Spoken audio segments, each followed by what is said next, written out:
we've already seen big tech making strides to reduce their headcount. There's been headlines of Meta doing so, of many other organizations reducing their headcount because agents are able to execute a lot of the work. And what we're tending to find is there's a lot of fat built in organizations. There's a lot of cost center that doesn't necessarily need to be there. So CEOs are rationalizing the costs. They're looking more prudently at where AI can be introduced versus humans.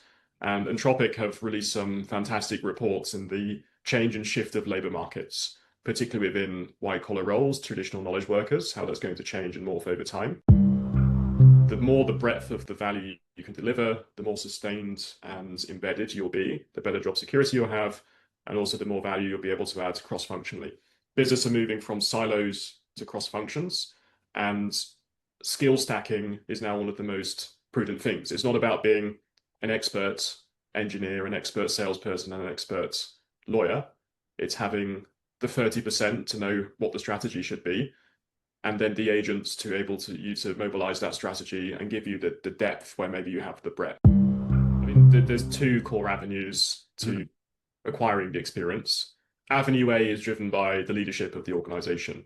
AI training programs now are getting more spend than ever before. It's a massive growing industry to upskill people in the places perhaps they're weaker. And it's around these large organizations having the training programs, the infrastructure in place to enable their teams and their staff to upskill themselves across other areas of the business. So I think it can be driven by larger organizations through having the right training program in place. And this is a new world curriculum. This is not a standard curriculum. This is one that has to be reimagined from the ground up to help facilitate the needs of the organization and the needs of where their people might have gaps when the labor market shifts. So the organization can do their piece, but I think employees should also be doing their parts. For sure. So I think orchestration is one of the most fascinating innovations of the agentic era so far. It's enabling agents that are specialized in specific tasks to work among each other to get the work done. Generalized agents, as we know it, are pretty slow. It takes them a while to learn a specific task, and they have to go through the same chain of thought and chain of reasoning to arrive on an answer. And every time you have to start again. Whereas these specialized agents are trained based on data sets to do specific tasks at much greater efficiency. And the orchestration of these is really around having an agent that sits on top of your specialized agents that you're interacting with from a strategic level.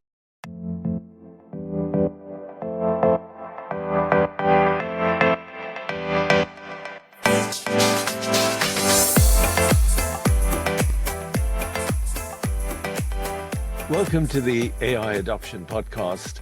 I'm your host, Professor Ashley Braganza, and it delights me to welcome Leo Rogers to this episode. Leo, welcome to the podcast. I wondered before we get started if you could introduce yourself and say something about Curvo as well, please. Absolutely. Very much delighted to be here, and thank you for having me on.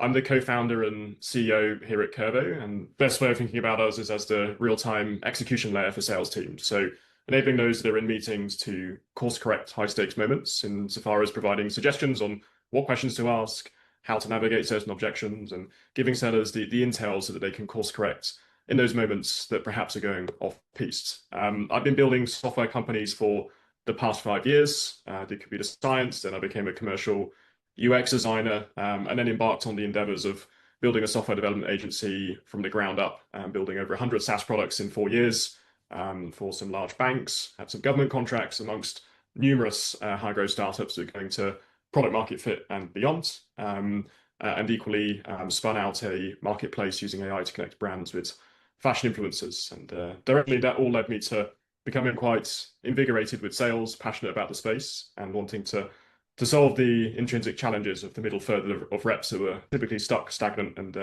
not hitting their number. And from following the river, that ended to today's position of building the future of sales and helping teams across the planet to be more performant and enabled to their fullest extent. Great, Leo. Thank you for that introduction and telling us a little bit about you and Curvo. Based on the work that you're doing, and you're at the kind of that sales front end of any business, what's the state of adoption of AI in the UK from your vantage point? I think adoption as we see it today is still in what I'd characterize as a hype cycle. You've got your early adopters that are keen to introduce technology, who are running at the forefront of innovation and have pretty open minds to bringing new technology into their stack. You've got the kind of followers that slowly move behind those early adopters. And then you've got the laggards of the pack, those companies that perhaps are more resistant to change, are further behind and struggle more with adoption. I think AI is being introduced to more workflows than ever before across enterprises, and it's coming down as a board mandate in almost every organization to be able to drive operational efficiency, to empower teams to deliver more than ever before. And adoption is still something that is on the periphery, and the main challenge in putting any AI into any organization is the people. It's the change management, it's the culture management, it's the transition. You can't just throw software over the fence and expect it to land. It does require a wider program of managing that change to ensure that adoption's there and that people have utilized AI to its fullest extent. Are you beginning to see any forms of resistance to those changes that need to happen? I think if we narrow in on the laggards part of this hype cycle, there's definitely more tenured, in our context, salespeople who have been at the organization for some time, are relatively stuck in their ways and have a certain way of doing things, which in their defense has traditionally delivered results. They've been able to hit the number quarter over quarter.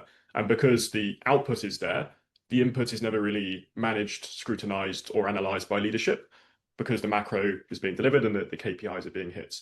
And those that are more entrenched in their ways tend to be more challenged in adopting AI because they stick to their comfort zone as opposed to expanding that comfort zone and moving into something that would indeed help them in their workflow. So we see challenges in specifically the tenure of the salesperson. There's a drastic difference between someone that's been in the organization 1 year versus 3 years versus 5 versus 10. At 10, it becomes much more challenging. And sometimes you have to restructure. You have to change the talent as well as bringing in the AI because it's a people problem as much as it is a technology problem. So that sounds like a fairly difficult position to be in if you're talking about changing the structure of, I presume, the organization and possibly moving people on. That would slow the rate of adoption down quite significantly, wouldn't it? I think it's a fair point. I think organizations have to be malleable and adaptable to change. Teams, as we know it today, are changing. We're moving from specialist roles into skill stacking and generalist roles. So the entire labor markets are shifting. And if organizations aren't able to change their talent to match the pace of labor market shifts, they will end up putting more into cost centers and burning cash to that expense. So I think it's for leadership to recognize on where they need to get to, what changes need to be made, and then it's up to them to reconstruct. The first port of call is always to retrofit before doing a root canal. And that's the initial way of thinking about it. But beyond that, sometimes a root canal is needed. You have to go back to drawing boards and restructure the organization. So, are there particular parts of the organization where you think these changes need to take place? There are. I think the first thing to ascertain is, can this role be done by an agent or a human? There are many instances, particularly in certain roles, which traditional analyst roles or those that are moving things between Chrome tabs on a browser, those roles are being made redundant because agents, as we know it today, can execute on behalf of the human at a similar degree of efficacy. So there are several roles which have been made commoditized by the delivery of agents. And I think it's analyzing the functions in which agents can help to do some of that work. And it is the functions that humans still have influence. And my fundamental belief is that AI cannot replace strategy or relationships. And those are two pillars that will be sustaining an organization. Humans will get together, they'll make decisions, they'll build relationships which drives new business. And then there'll be agents to execute the laborious, mundane tasks on behalf of the company at unforeseen velocity like never before. And that'll be across the entire organization: finance, operations, legal, HR, sales, product engineering. All workflows are now being disrupted. But that can have quite a substantial effect on the roles that people play and even the numbers of people. I mean, where are you in terms of and your thinking in terms of what impact this is going to have on jobs, for instance?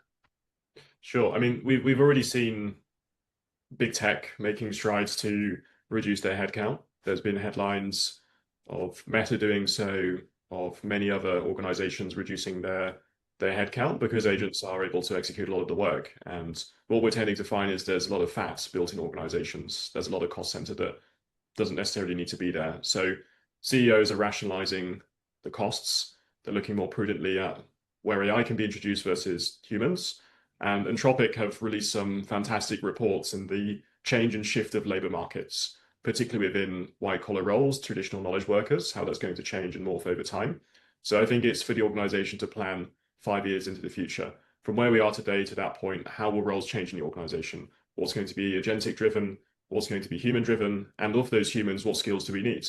And the hypothesis there is that skills are becoming broader because you're able to have these forms of agents that can be an extension of your own capacity and multiply that capacity. Becoming a generalist is now where the leverage is. A generalist that has a network, has a relationship, and has a degree of strategic thinking beyond what an AI can do.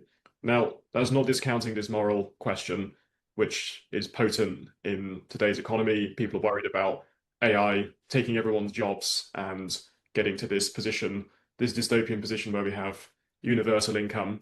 And this is very much a possibility if we aren't able to adapt to the rate of change.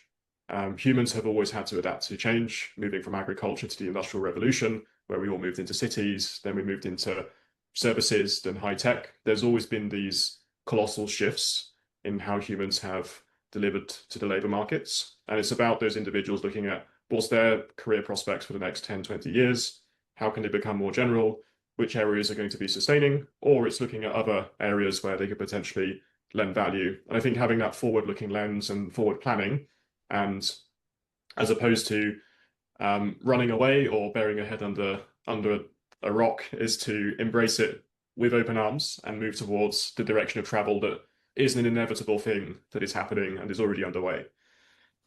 So when you say be a generalist, just unpack that. What would one of these people look like? What sorts of generalist skills would you anticipate people having? The adage goes, and the traditional line of thinking is that you can be a jack of all trades and master at none. Mm-hmm. Now you can be a master at all because knowledge is now a commodity and your knowledge is uncapped by mobilizing agents. So you can be a jack of all trades and a specialist in all of them at the same time. I think the value of becoming a generalist is broadening what you can do in an organization, where you go from a narrow lens in doing one thing very well to being able to deliver value in a lot more places. The more the breadth of the value you can deliver, the more sustained and embedded you'll be, the better job security you'll have, and also the more value you'll be able to add cross-functionally.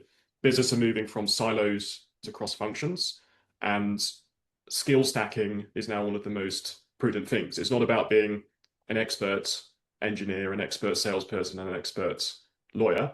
It's having the 30% to know what the strategy should be, and then the agents to able to use to mobilize that strategy and give you the depth where maybe you have the breadth.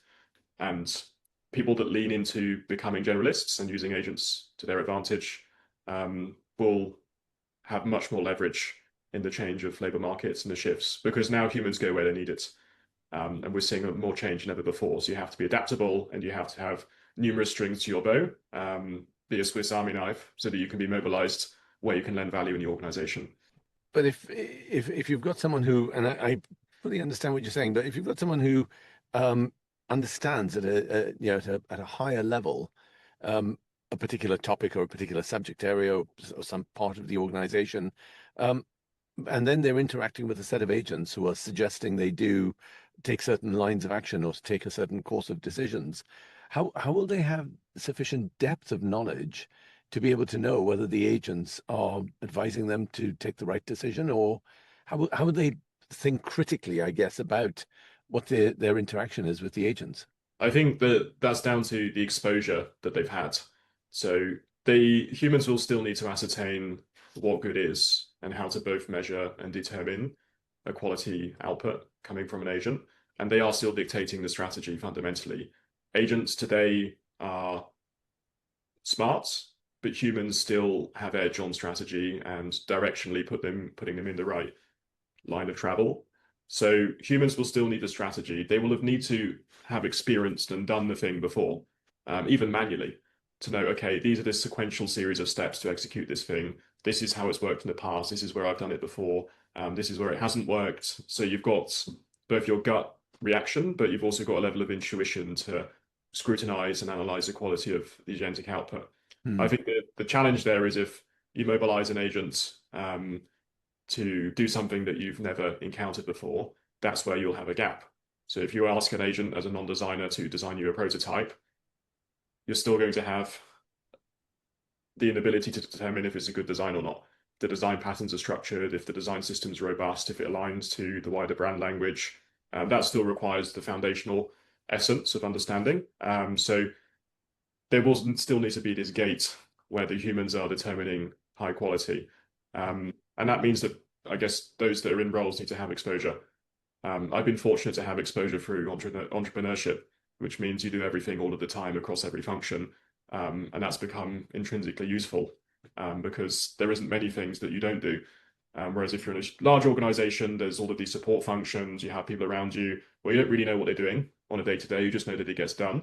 And that, gives you less visibility into the quality and determining how agents should both be mobilized, scrutinized, and delivering results for you.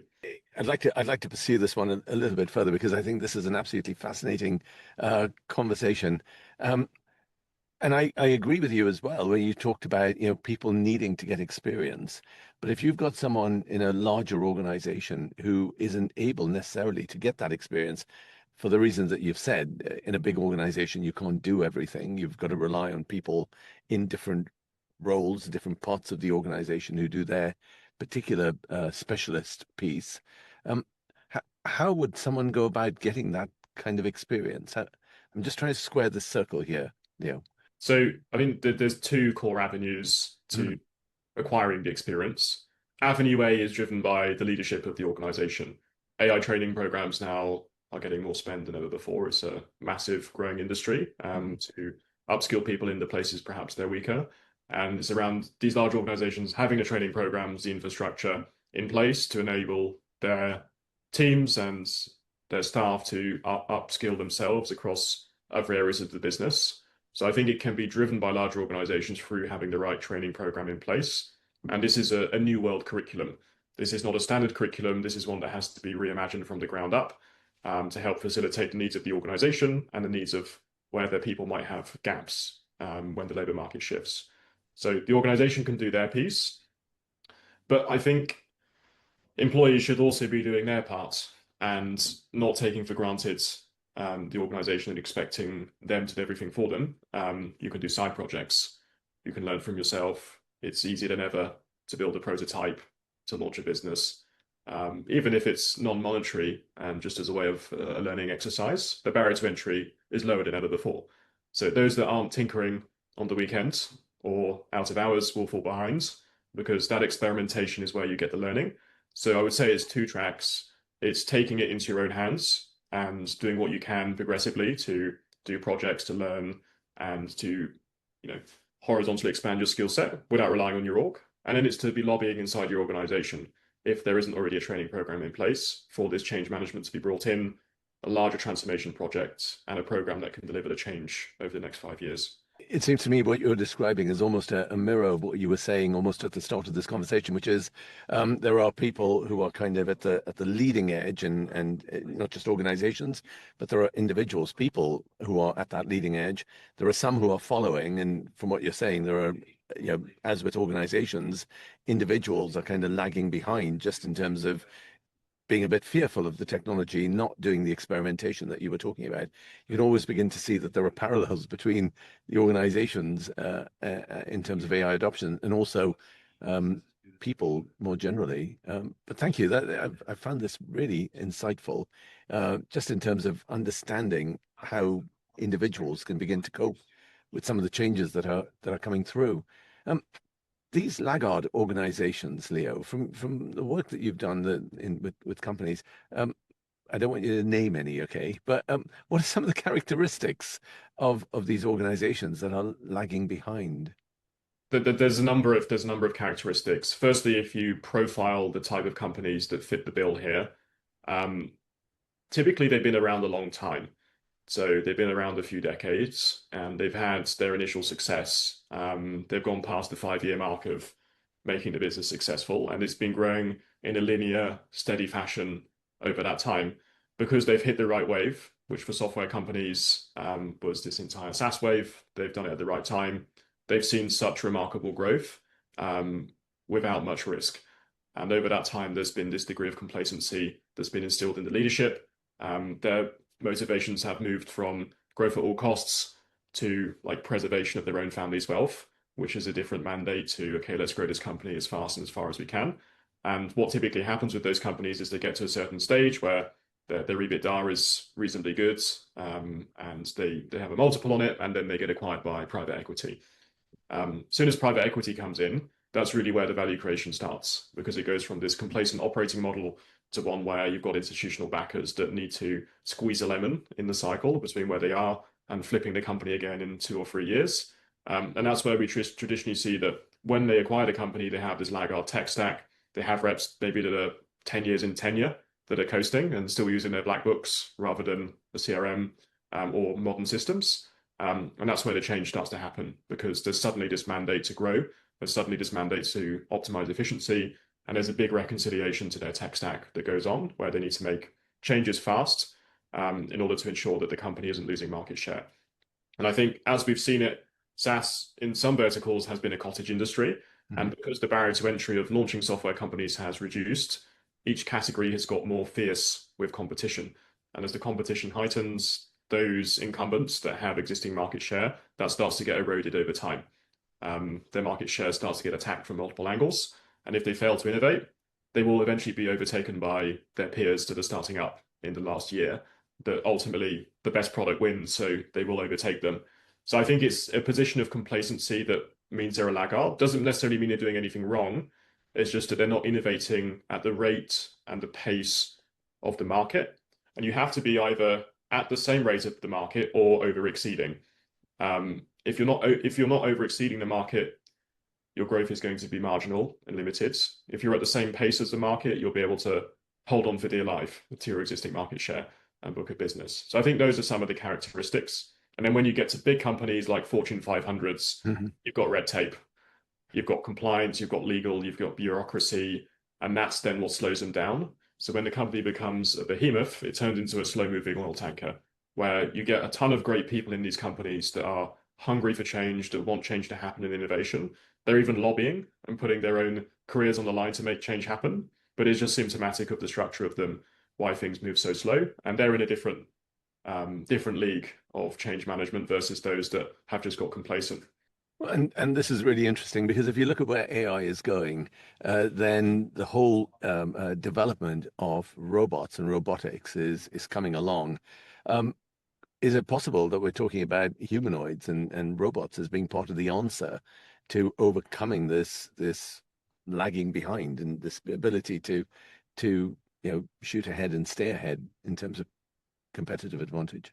Robots have a ton of utility, and they're being brought to market in a number of different ways. When humans first think about robots, they default to the Hollywood films that they've watched, which is this like-for-like, one-to-one comparison of a humanoid that has the same facial features, profile, composition as a human would.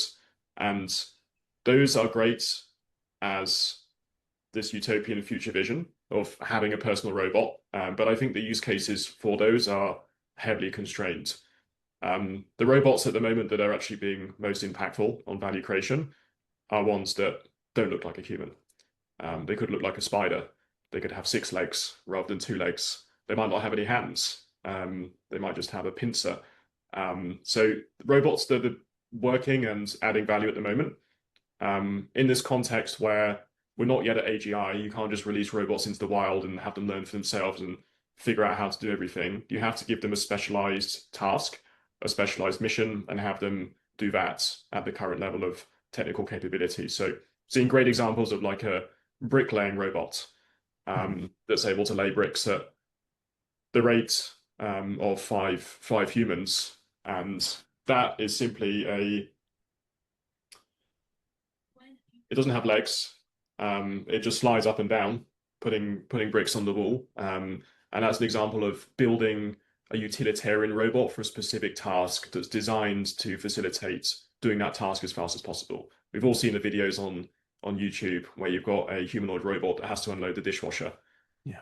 And it's there dropping plates on the floor, and it takes about half an hour to get the mug in before you've shut the dishwasher door. So had it been designed only for the dishwasher, you would see much greater efficiencies and value creation there. This coming together of robots and AI, and you're absolutely right. They don't have to take a human form, and come in different shapes in that sense. But this coming together of robots and AI calls into play the use of agents and agentic AI. How do you see orchestration of these agents beginning to work? For sure. So I think orchestration is one of the most fascinating innovations of the agentic era so far. It's enabling agents that are specialized in specific tasks to work among each other to get the work done. Generalized agents, as we know it, are pretty slow. It takes them a while to learn a specific task, and they have to go through the same chain of thought and chain of reasoning to arrive on an answer. And every time you have to start again. Whereas these specialized agents are trained based on data sets to do specific tasks at much greater efficiency. And the orchestration of these is really around having a agent that sits on top of your specialized agents that you're interacting with from a strategic level and what you want done. And then it's deciding which agents need to get mobilized for which tasks. These agents are then activated. They do the specialized tasks in record-breaking time to a much higher degree of quality. They then report back to the generalized agent on the output, and it's able to orchestrate the outputs between all of these agents, which means that much more complex tasks are now possible. It also means that there will start to be a labor market of agents, which we're already seeing today, where agents will interact with one another, they'll get work done, and you'll start to see marketplaces of agents where agents are hiring one another to do certain work. And humans now will be hired by agents. So humans will be the last mile of the process where agents start the work, they get as far as they possibly can. And then there's a point where humans then need to step in. An agent in a sandbox can't shake a hand or fix a chair. So at that point, you need the last mile, in which agents will then be hiring humans to do that last step of the process. So I think we'll start to see agents entering the labor market that are specialized to do certain things, appointing one another and orchestrating each other, just like you would have the boss would get the subordinates to do work and orchestrate them. The same dynamics will happen with agents, and then humans will have a new gig economy. Rather than humans putting job listings out for work, it'll be agents. And will actually be intrinsically valuable because there's lots of stuff that agents can't do that they need to go the full mile. So then what's the role of human beings in a workplace? The role of human beings is to foster and create culture, is to decide what the world should be and needs to be, and to define the vision, mission, and products of a given company. Humans will still be there at the highest level in orchestrating, shaping, and molding what it is they're doing. And then they'll be backed by a workforce of agents that can execute for them. So my view is that humans will still be deciding. They will still be getting together. They'll still be deciding on direction. But all the laborious stuff, they won't be, which also means the sizes of organizations are going to vastly shrink. Have 4 executives that are deciding. And at that stage, you're creating the same value with the greatest minds in the company. And then the rest of the fleet is driven by agents doing the work. It's worth being said that we're not yet at this reality. This is the direction of travel. Humans, as we know it today, are still very much at the forefront of everything. But we will start to see the shifts over the coming years towards this new reality. But in some ways, executives have worked out that when this AI stuff comes along, we won't need as many executives, senior managers, and therefore, this now starts to impact me and my job and my role in the business. I mean, it's a bit like asking turkeys to vote for Christmas, isn't it? Aren't executives, by definition, then just going to slow down the implementation of AI? Aren't they just going to continue this being and remaining in this laggard group of organizations?